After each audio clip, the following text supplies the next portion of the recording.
¿Cuántos quieren recibir palabra de parte del Señor en esta mañana? Permítame por favor invitarle entonces a que usted pueda abrir su Biblia. Justamente el domingo anterior estamos en el marco de una serie que hemos titulado, alguien que me diga el nombre de la serie, Libre de los vicios de la carne.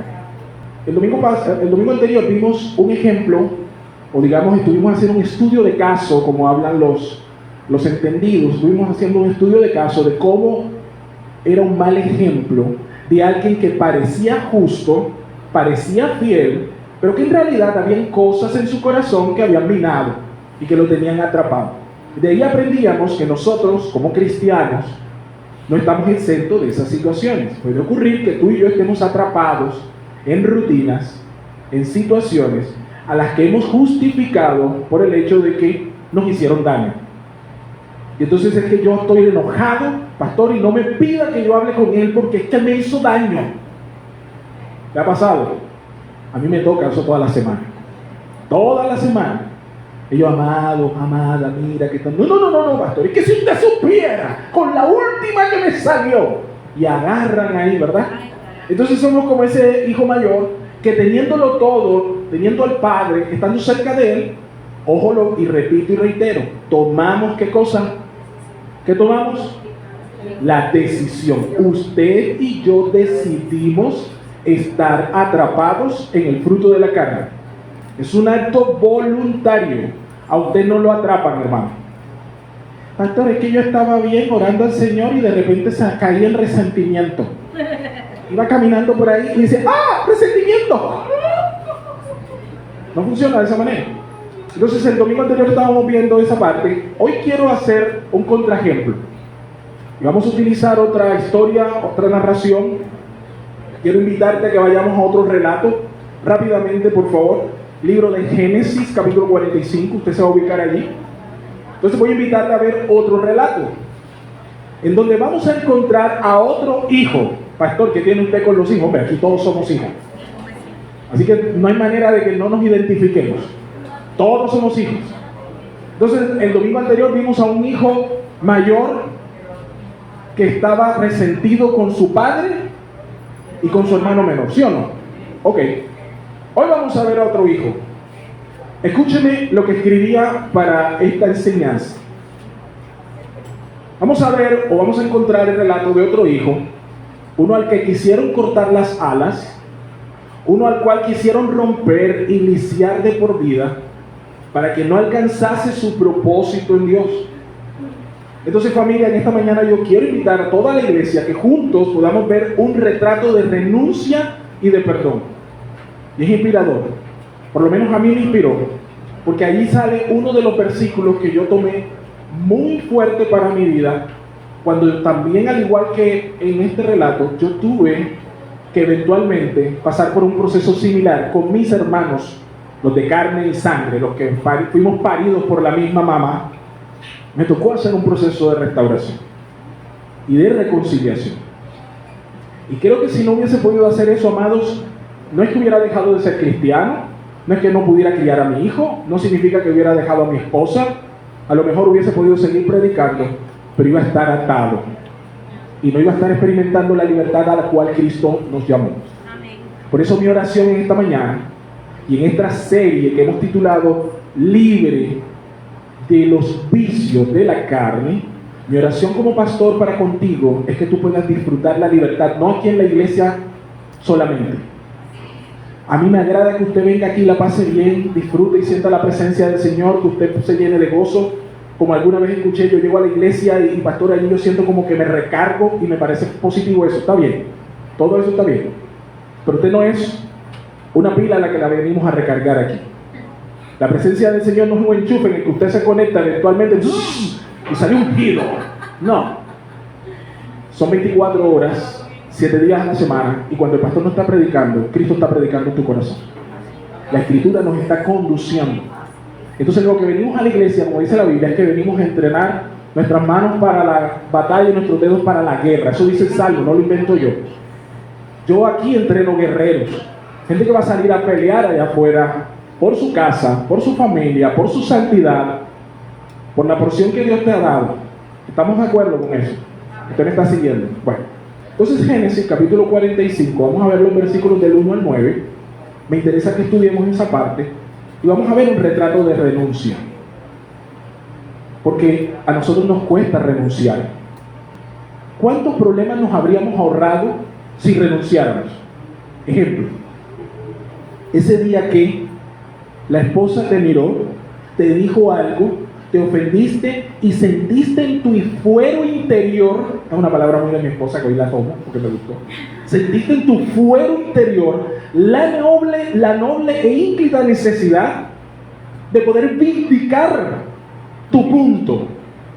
Y lo que terminaste haciendo fue que una conversación banal que no hubiese tenido mayor trascendencia, la convertiste en un lío. Y eso pasó a las 9 de la mañana previo a venir al servicio dominical. Ese día dijiste, no voy porque no voy a ir, así que tengo rabia. No, amado, usted debió que desistir, renunciar. Hay momentos en que tú tienes que renunciar. Voy a leer la versión, la Reina Valera. Voy a leerlo en la versión de Reina Valera del 60. Dice la Biblia en ese capítulo 45 de Génesis, verso 1. Empieza diciendo este relato. No sé si allá aparece un título en su escritura, en el mío aparece un título, dice José, ¿qué dice? Se da a conocer, se revela, se muestra. Entonces mire cómo empieza diciendo. No podía ya José contenerse delante de todos los que estaban al lado suyo y clamó: haced salir de mi presencia a todos. Y no quedó nadie con él para darse a conocer Josué a sus hermanos. Déjenme hacer una pausa aquí y doy un poquito de contexto. José es aquel joven que fue lanzado en aquella cisterna, esa historia usted la conoce, en la que tuvo una serie de vicisitudes, una más terrible que la otra. Este muchacho sufrió tanto como Fatmagul. Los que se ríen se la vieron. Este muchacho fue muy sufrido. Fue tirado a la cisterna por sus propios hermanos. Iban a matarlo. Después deciden que no, vamos a hacer dinero con él y lo vendemos. Y fue vendido a la primera caravana que llegó. Y en esa caravana se dirigía a Egipto y allá fue revendido nuevamente. Cae en la casa de un hombre llamado Potifar. Las cosas iban relativamente bien cuando empezaron a ir relativamente mal.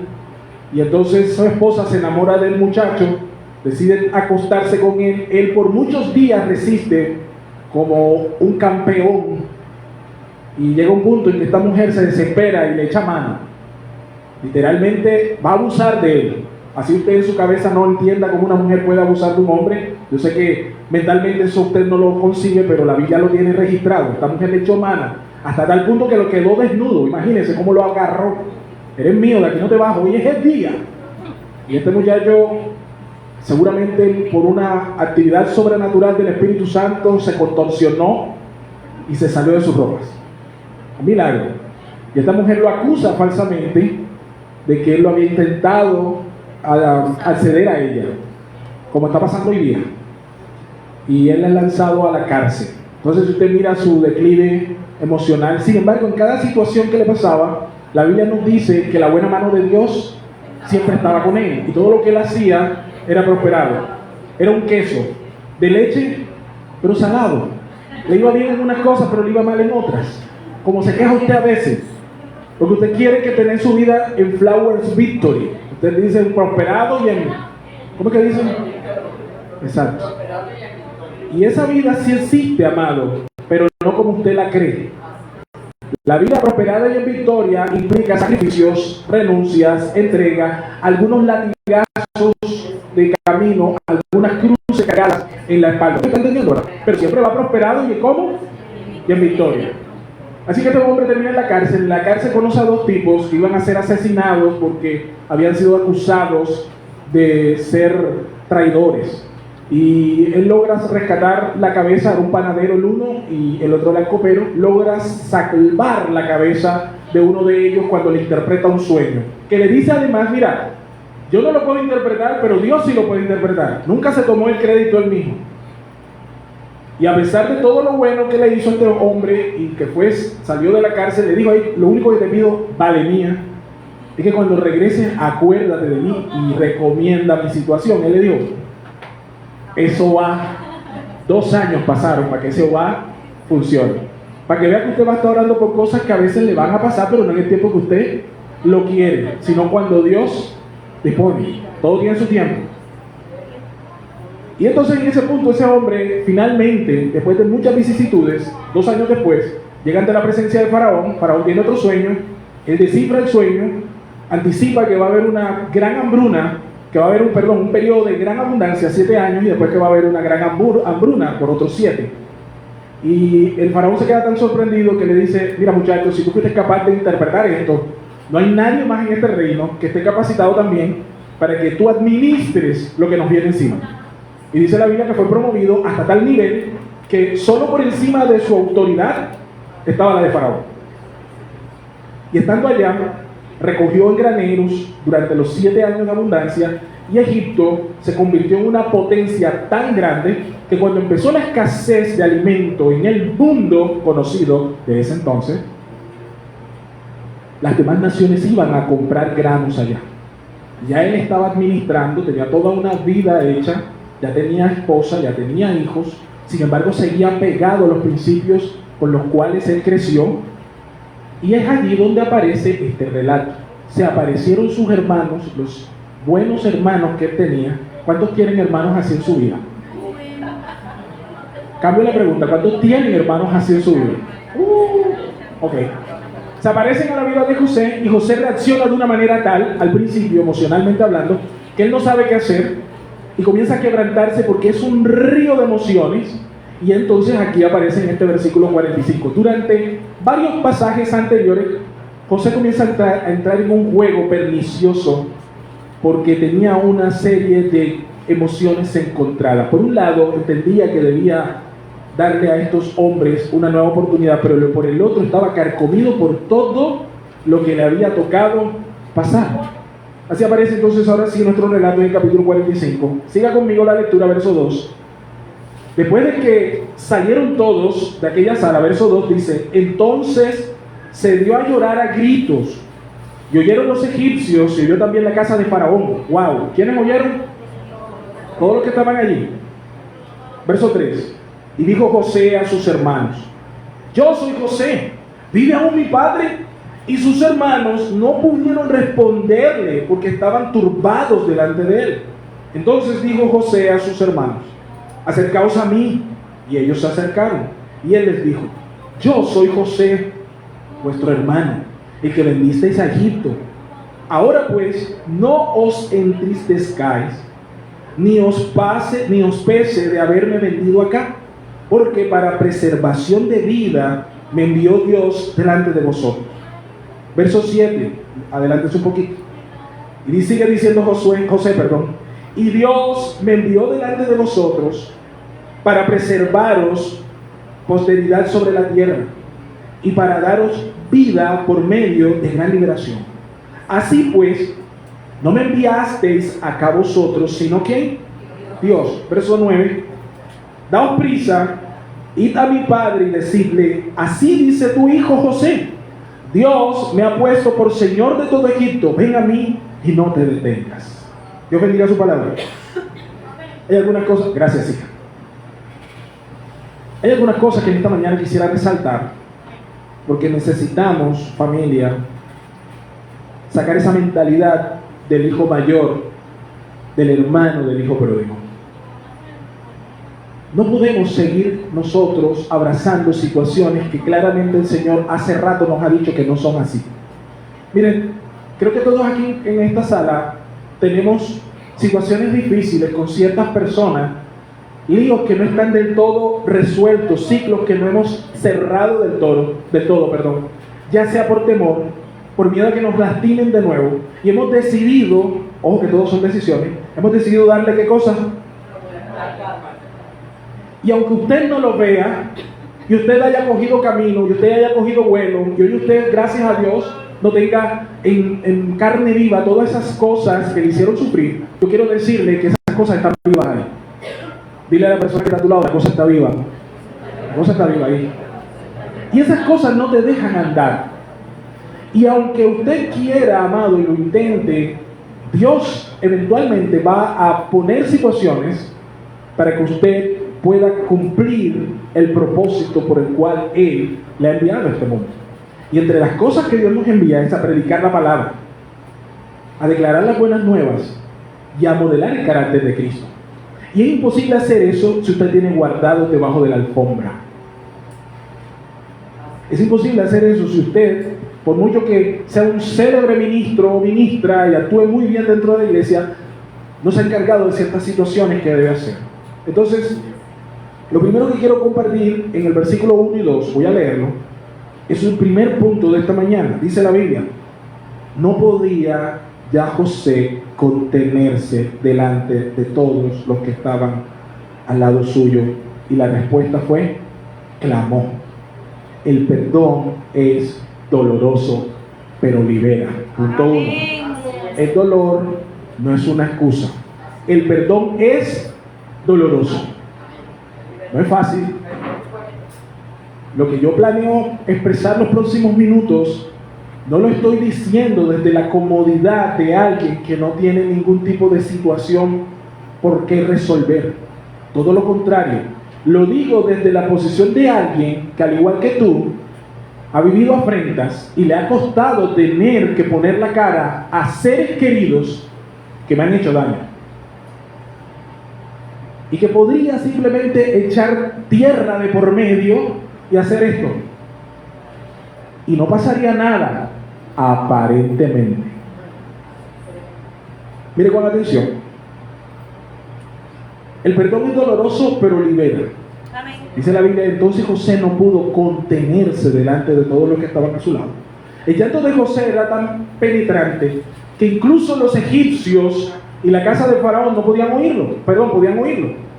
Y uno tiene que preguntarse por qué las emociones de José eran tan intensas. Mire, si usted mira los capítulos anteriores, cada vez que José tuvo enfrente a sus hermanos, en esa telenovela que él se quiso inventar, que no tenía por qué hacerla, y quiero decir, eso no es justificable.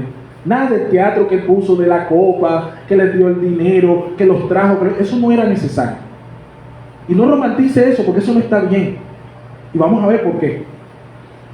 Cada cosa que José hizo, cuando lo hacía y veía a sus hermanos, el espíritu lo quebrantaba.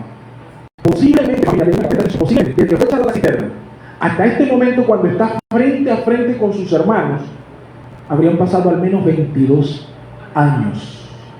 ¿Usted me está escuchando? ¿Cuántos años? ¿Cuánto lleva usted con el lío ese que tiene en mano? Tranquilo, que eso está en la Biblia, acuérdense. Todo lo que Dios dejó en las Escrituras, dice la Escritura, para nuestra consolación quedó. Mire, José era un hombre digno de imitar, ¿o no? ¿Aprendemos de él? Bueno, él le costó 22 años. Yo no sé cuánto te está costando a ti. Lo que sí es cierto es que pase el tiempo que pase, Dios te va a volver a colocar esa situación de frente. Y los 22 años que pasaron fue tiempo de preparación para él, para cuando llegara el momento. Diga conmigo: me llegó el momento. Ahí está. Entonces vamos adelante. Han pasado 22 años y José estalló en un grito ensordecedor. La razón: José había sido oprimido por esos muchachos, sus hermanos, había sido llevado cautivo, había sido vendido por esclavo por ellos. Una de las cosas que a mí más me impacta es que la Biblia, yo siempre me imagino la escena cuando lo lanzaron en aquella cisterna. Y dice la Biblia que toda la noche José gritaba a sus hermanos rogándole que le sacaran de ahí. Yo no sé si usted entiende, a mí se me enchina la piel, de la desesperación. Era un adolescente. Yo veo al hijo mío y me quebranto porque era un muchacho. Nadie lo oía, nadie lo escuchaba, y habían al menos 10 hombres más alrededor, y todos tomaron la decisión de taparse los oídos y no entender. ¿Eso genera dolor o no genera dolor? En nuestras casas a veces nos lanzan a cisterna y no importa cuánto tú grites. Hay casas donde tú lanzas gritos y todo el mundo ha decidido: aquí no pasa. Tenía razones para estar dolido porque había sido vendido, había sido oprimido. Luego fue acusado falsamente, encarcelado, fue aislado de su hogar, fue aislado de su familia, separado de su único hermano, recuerden eso, y de su padre. Toda esta aflicción que sobrevino a la vida de un adolescente José tenía además un trasfondo, un telón de fondo. ¿Cuál era? Una familia disfuncional. Una familia como la tuya y como la mía. ¿Cómo así, pastor? ¿Cómo que José tenía una familia disfuncional? Era una familia que estaba atada a vicios de la carne. El drama de José tuvo origen en el rencor que había acumulado por años sus hermanos hacia él. ¿Por qué? Por causa del trato diferencial que le daba su padre. Es decir, José había sido víctima del pecado ¿de quién? De otro. A veces tú eres víctima del pecado de otras personas. A veces tú no naciste, no pediste nacer con ciertas cosas, pero te vinieron en el paquete. Y eso es doloroso, amado. Y venir a la iglesia y dar cánticos, si eso no se entrega a Cristo, no vas a tener libertad. Te lo digo. No es suficiente con que cantes, no es suficiente con que hagas cosas. Tú y yo hemos sido llamados a ser transformados. El pecado de papá, manifestado como en su mal manejo de crianza, su falta de entendimiento, sus fallas de carácter. ¿De quién estoy hablando? De Jacob. Jacob cometió un error garrafal: tener preferencia en medio de sus hijos. Yo no voy a preguntar a cuántos, pero yo creo que algunos de nosotros que hemos crecido en familias numerosas hemos sentido quizás que uno ve al papá o ve a la mamá y uno se da cuenta que a este le dieron cosas, secretos que atinó. Uno ve que le servían allá la porción remecida al otro y uno dice, oye, ¿verdad? Mi hermana, cuando nos servían la gaseosa o el jugo, ¿sabes qué hacía mi hermana? Pegaba los dos vasos. ¿Y por qué se ríen? Y entonces pegaba los vasos y se miraban así, y lo miraban así. Para mirar que los niveles coincidieran. Y cuando esos niveles no coincidían, habían rayos y centellas en la casa. Mi hermana por mucho tiempo celaba muchas de las posiciones en las que yo estaba, porque además de ser mayor que ella, yo también era hombre. Y viviendo con un papá machista, ella podía ver cómo a mí me daban ciertos privilegios que a ella le restringía. Y yo tuve que hacer mucho trabajo para poder restaurar la relación con mi hermana, por cuenta de la situación que estaba generando ¿quién? Mi padre. Es decir, el pecado de otro a veces también te toca a ti. Por eso, papá, que estamos acá ahora en este nuevo pacto en Cristo, no hagas como Jacob. Porque nada más dijeron amén dos y el resto. Diga otra vez, no hagas como Jacob. No se te ocurra tratar a uno de tus hijos. Ojo, todos los hijos son diferentes. Eso es normal. Algunos sienten de una manera, viven de una manera, y uno tendrá que aprender cuál es el lenguaje en que se sintoniza con ellos. Es cierto que a todos no les vas a hablar igual, pero tú tienes que tener ese amor incondicional con todos. Tienes que darle a todos el mismo Choco Crispy. A uno no le vas a dar yuca y al otro Choco Crispy, la cosa. Todos comen lo mismo. Y si no te lo comes, eso es lo que hay, decía mi mamá. Te lo guardo para más tarde, hasta que te dé hambre. Oye, vamos adelante. La falla de carácter de José, su falta de entendimiento y su mal manejo de crianza provocó que sus otros hijos se desquitaran con José, llevándolos a orquestar incluso y planear su muerte. ¿Cómo se llama eso? Obras de la carne. ¿Usted se da cuenta cómo esas cosas en casa ya inmediatamente están atando la vida incluso de nuestros hijos? Y nótese que ni siquiera estamos hablando de aquí de religiosidad, estamos hablando de crianza. Una mala crianza en casa puede hacer que nuestros hijos ya estén esclavos a pecados de la carne. Y tú ni siquiera te das cuenta. Por eso vienes aquí a la iglesia y dice la Biblia, conoceréis la verdad te va a hacer libre. Estamos siendo renovados para criar diferente. ¿Cuántos dicen amén? Criamos diferente. Por eso el perdón es difícil, porque es costoso.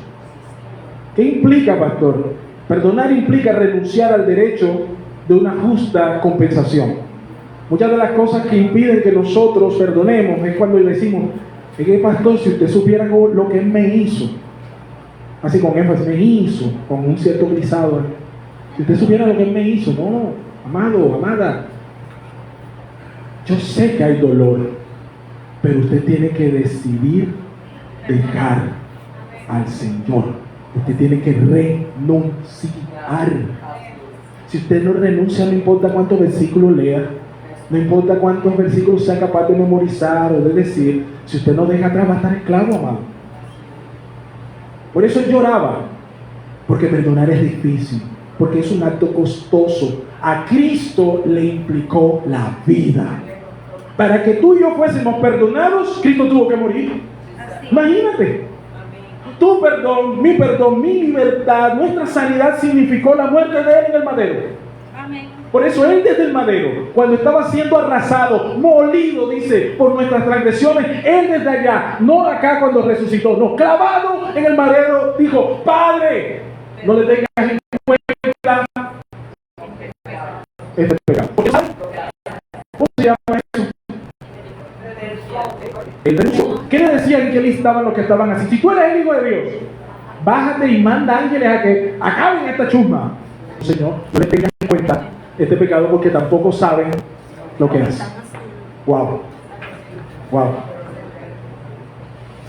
Cuando decidimos perdonar a nuestro ofensor, el perdón libera, familia. Pues mientras no perdonamos, estamos contenidos. ¿Cómo dice la Biblia? Cuando empieza el versículo, dice, no podía ya José, ¿qué cosa? Contenerse. O sea, estábamos contenidos. Cuando usted no perdona, usted está contenido. ¿Qué es contenido? Usted está cargado. Es como una olla a presión a la que no se le deja una válvula que libere. Va a llegar un punto en que ya no puede acumular más presión porque el recipiente tiene un límite de resistencia. Entonces, cuando usted acumula y no libera en el Señor, entonces viene el día que se colapsa y lo llevan duro para la misericordia. Pastor, ¿eso dónde queda? No averigüe eso. Se lo recomiendo, no la visite. Haga todo lo posible para mantenerse de este lado. Cuando usted no libera, usted se carga. Entonces usted está como contenido, usted está con una presión al punto que en cualquier momento no es que libere, usted explota. Y cuando explota, lo que va a salir, lo que va a expectorar usted es pecado. Por eso Dios nos dice, mientras callé, mis huesos se envejecieron. Amado, lo que no se habla, no se sana. Usted necesita ir a Dios. Así que este hombre estaba con estos dolores y estaba contenido, cargando con el dolor, con la pena, cargando con los por qué a mí, por qué le hice, por qué si yo le hice esto, por qué él me paga de esta manera, y nos lleva irremediablemente a vivir en una prisión de la carne. Dice, cuando se describe los pecados, las obras de la carne, dice contiendas, iras, celos, pleitos. ¿Saben cuánta gente vive en eso? Hasta usted a veces vive en eso. Con el amor de Cristo se lo digo. A veces usted vive en eso, a veces yo vivo en eso. Dice, contra estas cosas les amonesto. Usted tiene que entender que eso no es viable. Usted tiene una casa donde están en discordia todo el tiempo y usted es creyente, usted tiene que empezar a decir, esto es inadmisible. Esto no puede seguir pasando.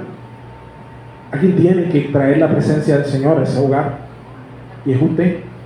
Mientras callamos, no sanamos. Pero cuando soltamos, liberamos perdón. Y la pérdida infligida por otra persona ya no da cabida, escuche bien, en nuestro corazón a que éste esté aprisionado, encarcelado por el odio y el rencor. Entonces el perdón es doloroso, ¿pero qué? Pero libera. Yo quisiera preguntar aquí, ¿qué hizo José? Él preparó un escenario para propiciar, para poder actuar de acuerdo con una decisión que él había tomado en su corazón. Escuchen lo que yo escribí aquí.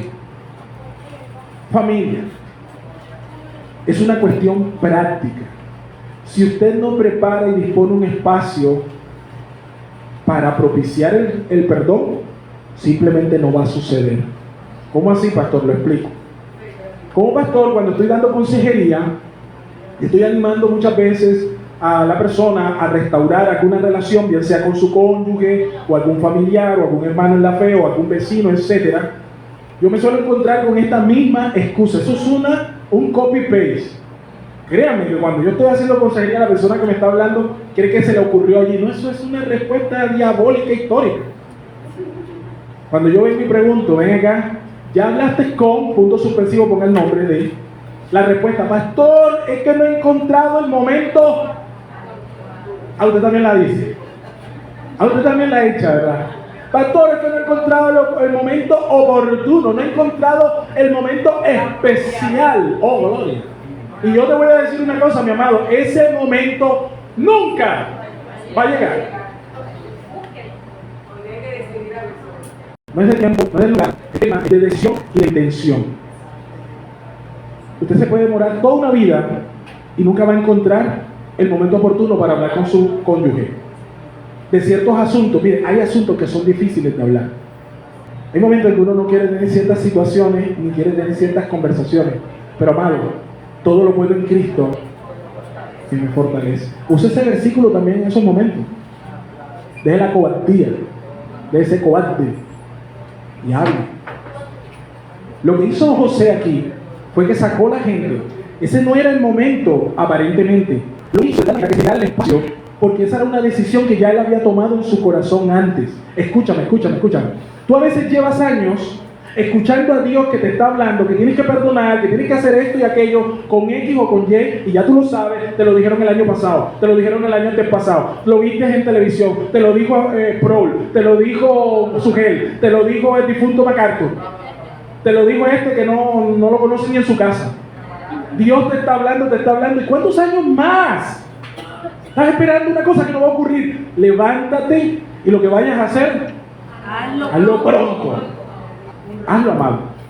Tienes que hablar con tu cónyuge, hazlo. Tienes que hablar con esa familia que tiene rato que no lo ves. Haz el viaje, compra el tiquete, aparécete. ¿Y por qué se están mirando así entre ustedes? Que Jehová está hablando, ¿verdad? Ay, Dios mío, Señor. Bueno, vamos abriendo, ¿verdad? Camino. Escucha, ese momento nunca va a llegar, porque el tema no es de tiempo, ni de lugar, ni de espacio. El tema es de decisión e intención. José había llegado a un punto de su vida que ya le había tomado la decisión de perdonar. Y usted dirá, lo que pasa es que no se le había presentado el momento. No, amado, Dios lo estaba procesando, porque Dios siempre tiene su tiempo. Acuérdense, Jehová nunca llega antes. Él llega ¿cómo? Siempre llega a tiempo. No es cuando usted quiere, es cuando Él dice. Así es, Él es soberano. Y el tiempo para José era eso. Ahora su labor era discernir que ese era el momento y no llenarse de ¿qué cosa? De excusas. Mira lo que tengo acá. Yo voy a leerlo ahora sí. Mire, lo que pasa, familia, y lo que estaba pasando aquí, es decir, ese momento en que José finalmente se revela, debió suceder unos 3 capítulos antes. Desde el capítulo 42, el capítulo 43, José estuvo dándole vuelta a la cosa. Cuando usted mira, por ejemplo, permítame leerlo, en el capítulo 42, cuando él se les aparece por primera vez, dice la Biblia, y José, cuando vio a sus hermanos, los conoció. Y mira lo primero que hace, mas hizo como que no los conocía y se volteaba, ¿verdad? Se hizo el loco y les habló ásperamente. Luego les dijo José, conoció a sus hermanos, pero ellos no le conocieron porque José decidió hablar a través de un intérprete. O sea que ellos nunca vieron, no solamente no lo veían, no lo reconocían físicamente, porque acuérdense que los egipcios se maquillaban y este era un hombre además de alto nivel, así que seguramente no solamente estaba maquillado, estaba ataviado.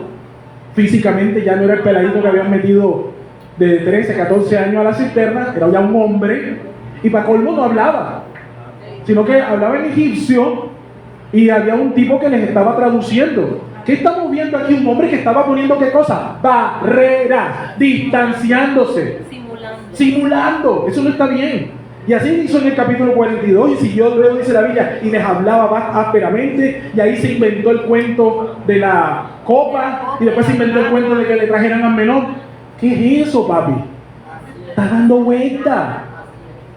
¿Tú me estás entendiendo? Y cada vez que hacía eso, te das cuenta que eso estaba tan mal hecho que él mismo se echaba a llorar, porque ese invento no estaba resolviendo absolutamente nada, solo lo estaba, ¿qué cosa? Dice la Biblia, lo estaba conteniendo, lo estaba conteniendo, así como a veces usted contiene y se va allá al 31 a verle la cara a ese que no le quiere ver la cara y está ahí contenido, le pasa el arroz ese de puerco que se está comiendo allá. Y se lo pasa y no se lo tira en la cara porque usted es cristiano. Uy. Sí, usted me está entendiendo, ¿verdad? Así estaba José. Así estaba José. Mira el capítulo 42, todo lo que dice, y decían el uno al otro, verdaderamente hemos pecado contra nuestro hermano, pues vivimos la angustia de su alma cuando nos rogaba y no le echamos, no le escuchamos, por eso nos ha venido esta angustia a nosotros, dice la Biblia, y Rubén respondió diciéndole a José, no os hablé yo, respondió a sus hermanos, no les dije yo que no pequéis contra el joven y no me escuchaste, mire sinvergüenza, lo único que él dijo fue, no lo maten, vamos a venderlo. Mira el versículo 43, dice la Biblia que cuando vio a Benjamín, lo bendijo, verso 30, y José se apresuró porque se conmovieron sus extrañas a causa de su hermano y buscó donde llorar y entró a su cámara y allí lloró y lavó su rostro y salió y se contuvo. ¿Qué estaba haciendo él? ¿Qué estaba haciendo él? Contenerse. Ahora yo le pregunto, ¿eso es bíblico? ¿Eso es de Dios? No, hay hermanos que llegan aquí a la iglesia contenidos, te dan el saludo como al cactus. Hola, ¿qué más? ¿Cómo estás? Te bendigo. No, amado, Dios no nos llamó a eso. Dice la Biblia, verso 3, y se dio a conocer. Y entonces esto me lleva a otro punto. No le des vuelta. Si Dios ya te ha hablado y te ha mostrado lo que debes hacer y cómo debes perdonar, cómo debes acercarte a ese familiar, escúchame, a ese hermano, a ese vecino, a ese amigo, o a ese hermano en la fe, con quien has cambiado tu rostro, lo has mudado, donde has cambiado tu trato por causa del dolor y da una afrenta y te has alejado, por la razón que sea, no lo pospongas más. Sé intencional y propicia el escenario y actúa en consecuencia. A libertad nos ha llamado Cristo Jesús. A libertad.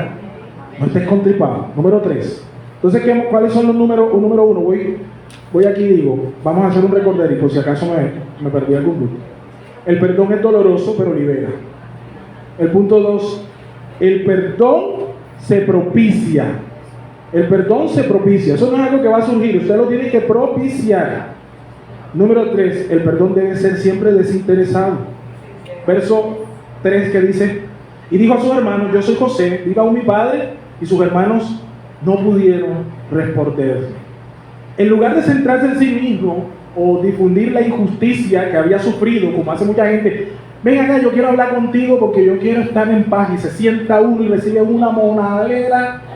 En el año 1646 el sol estaba en el horizonte, había una ley llovizna, tú no te diste cuenta, pero me pisaste el callo y eso me dolió. Y cuando yo te digo, tú ni te diste cuenta, al contrario, hiciste así. Tenías puesto unos zapatos charol, apretados. ¿Me están entendiendo? Tú no vas a perdonar así, amado. Usted no puede ir a pasar factura de cobro, eso no es perdón. Entonces mucha gente dice, el pastor dijo que tenemos que ir y propiciar. Es el día que yo voy a propiciar.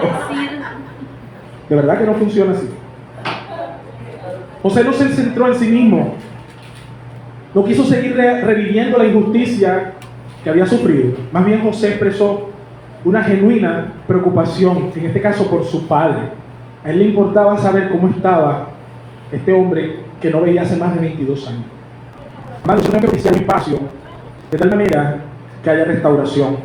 Los hermanos de José no pudieron responder. Escucha acá, la Biblia dice, vea lo que dice, y sus hermanos no pudieron responderle porque estaban ¿cómo? Verso 3, parte final, ¿estaban cómo? Turbados, dice la Biblia. Escucha, los hermanos de José no pudieron responder porque estaban turbados, es decir, estaban consternados ante su presencia.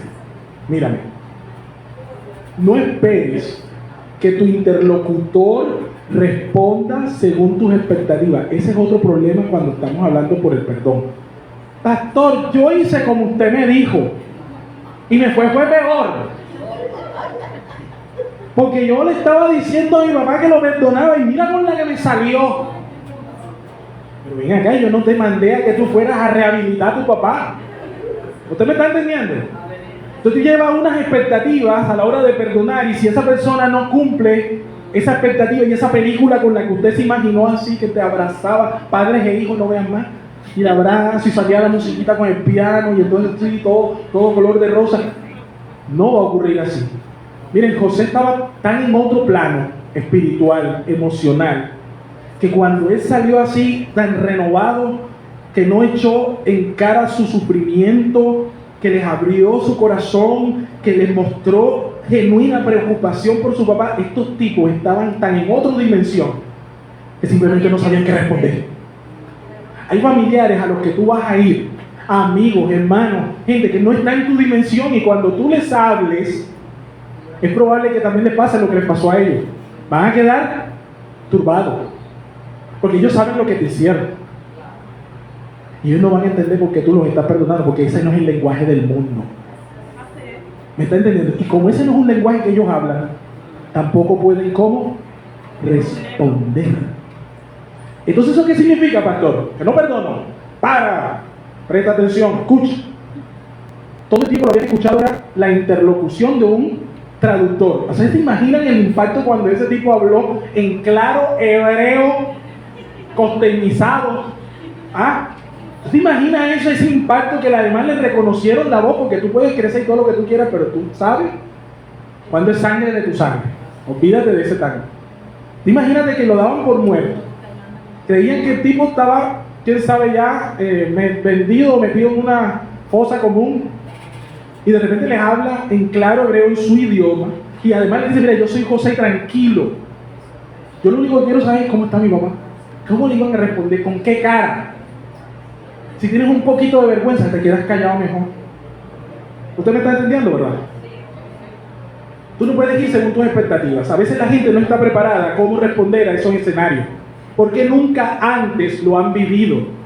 Porque nunca antes, por ejemplo, papás que nos han marcado con situaciones duras, y tú estás diciendo, pastor, ahora usted quiere que yo vaya ahí, pero es que usted no lo conoce, ese tipo es duro. Seguramente jamás se le sentó a alguien del modo como tú te le estás sentando a él. No esperes que él responda en esas expectativas. Escúchame. Pero la expresión de perdón genuino debe ser amorosa, sin reproches y sin condiciones, porque no esperamos que el ofensor asuma o se disculpe. Lo hacemos, escúchame bien, para la gloria de nuestro Señor y por la libertad espiritual en obediencia. Alguien diga amén. Usted no va para que el otro deje de ser malvado, o le diga, ay, ¿sabes qué, hija, hijo, verdad, yo me las embarré? De pronto hasta te va a seguir justificando. Lo que pasa es que tú eres tremenda.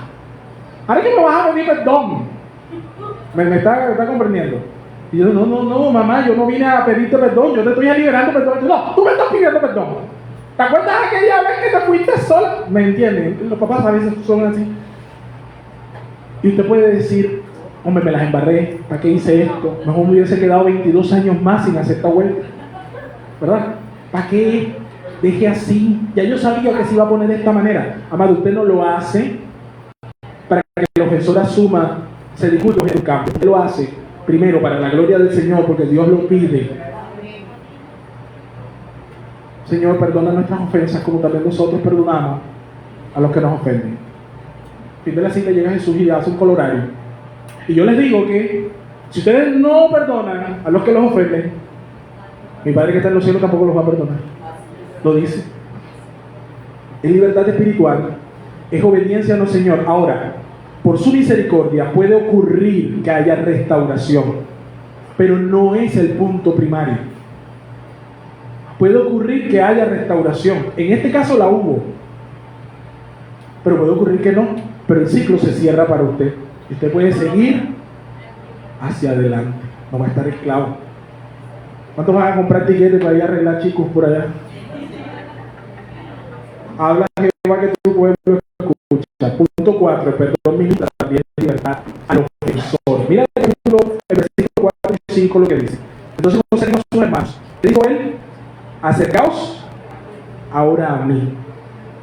Él luego dice, yo soy Josué, vuestro hermano, el que vendisteis a Egipto. Ahora, usted dice, mira, pero ahí le está diciendo que lo vendieron. Mira cómo lo dice y en el contexto en que lo dice.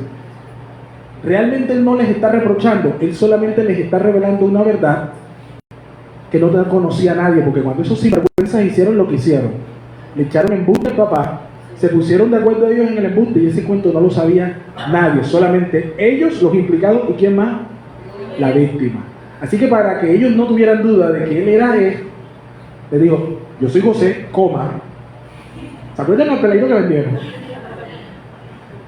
Ese soy yo. Así que imagínense la impresión de ellos. Este tipo tiene que ser, porque nadie sabe este cuento. Así es.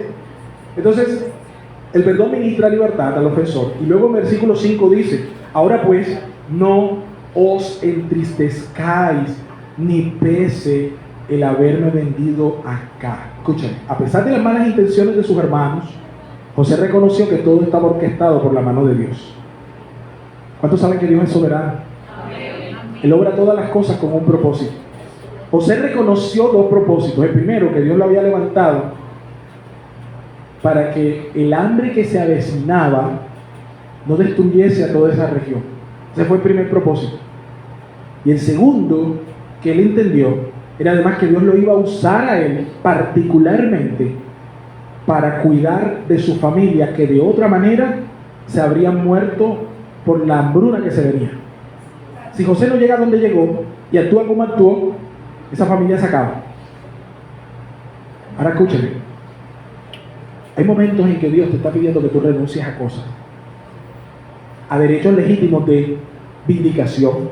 ¿Qué es vindicación? Que es vengarte. ¿Me la hiciste? Me la pagas.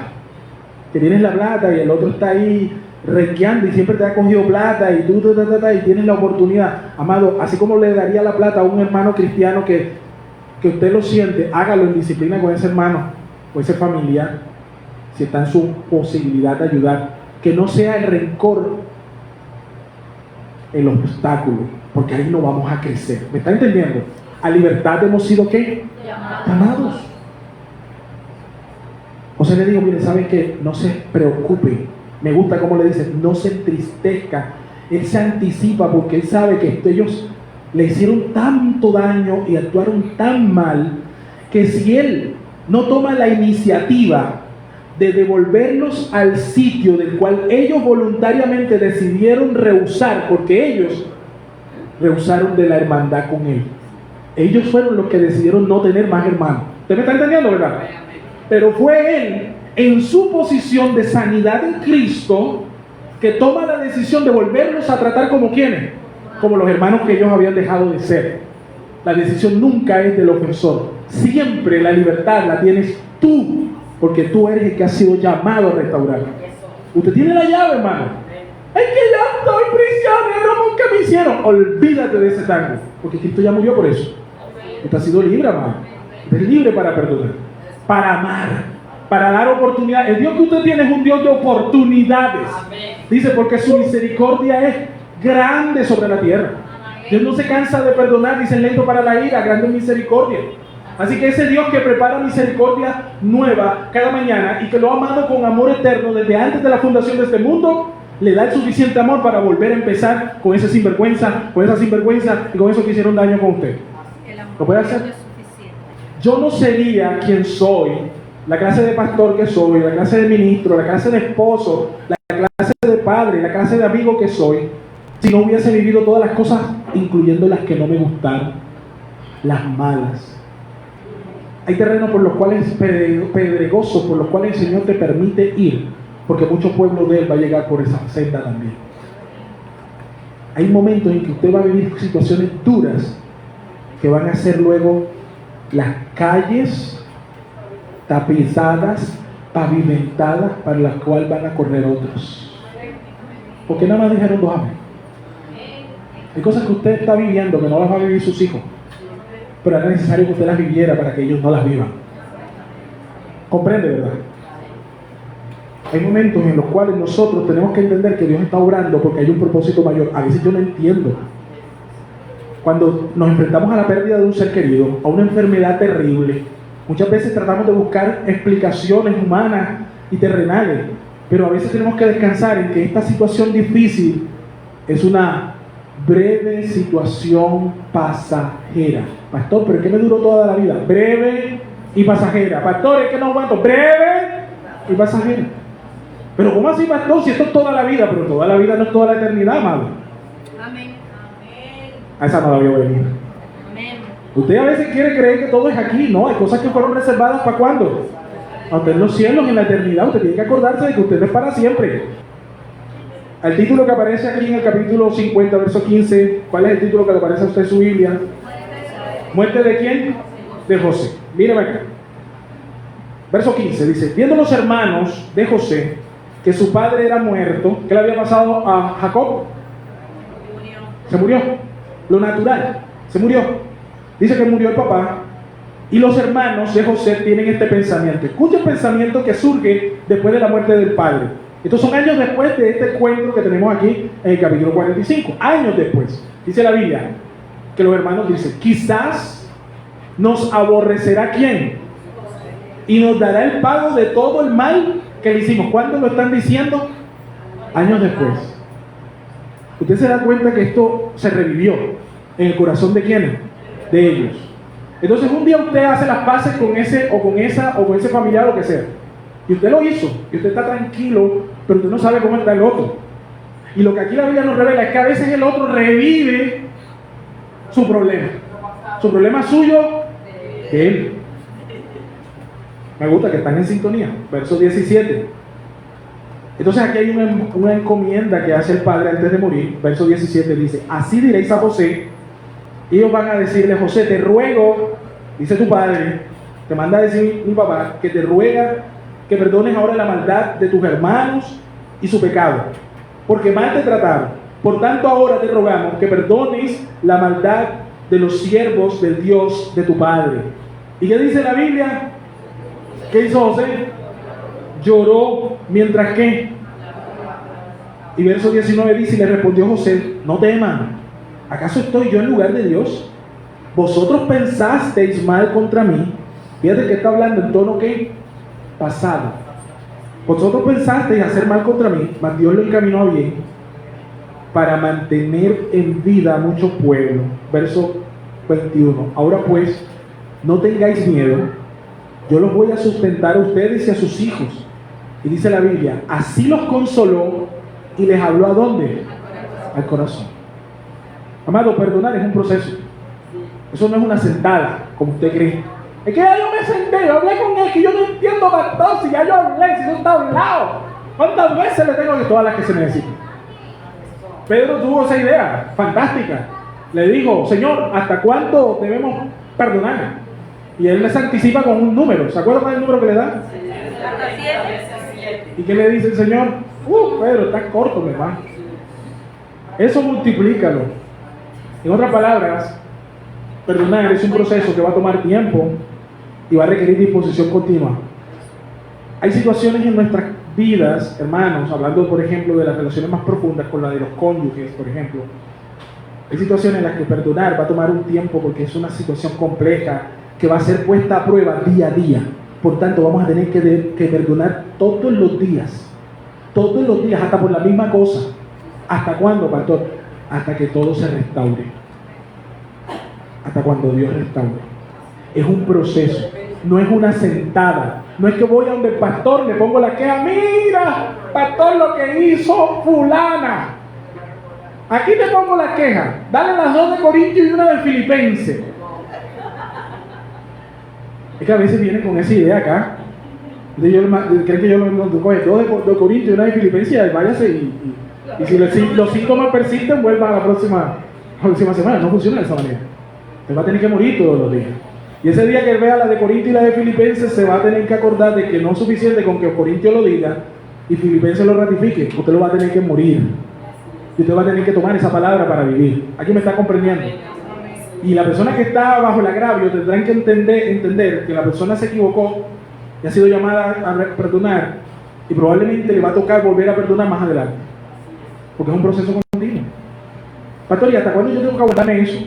Amado, mira, esto de perdón, yo no estoy diciendo que usted vaya a tener que aguantar. Escúcheme bien. Eso no significa que usted va a llevar golpizas porque estoy perdonando. No, ya yo lo perdoné, me dejó medio muerto o medio muerta la otra vez, pero ya lo perdoné. Eso no es. ¿Aquí me está entendiendo? No es eso. No estamos llamando a eso. No estoy diciendo que a usted le robaron un dinero y entonces ahora como le robaron un dinero, yo te perdono, coge, aquí está, coge el otro y róbalo. No. de lo que estamos hablando en esta mañana y se centra es que usted puede experimentar libertad. Concluyo. ¿A quién necesita perdonar todavía? Pues, mírame acá. ¿A quién necesita perdonar todavía? Yo quiero recordarle que el perdón es costoso, y es difícil. El perdón es difícil, es costoso, pero Cristo ya pagó el precio. No hay nada que tú vayas a perdonar que no esté cubierto previamente por la sangre de Cristo. Esta es mi respuesta esta mañana. Pastor, el mío me cuesta perdonar. Entonces tienes que ir a Cristo. Sin Cristo es imposible el perdón.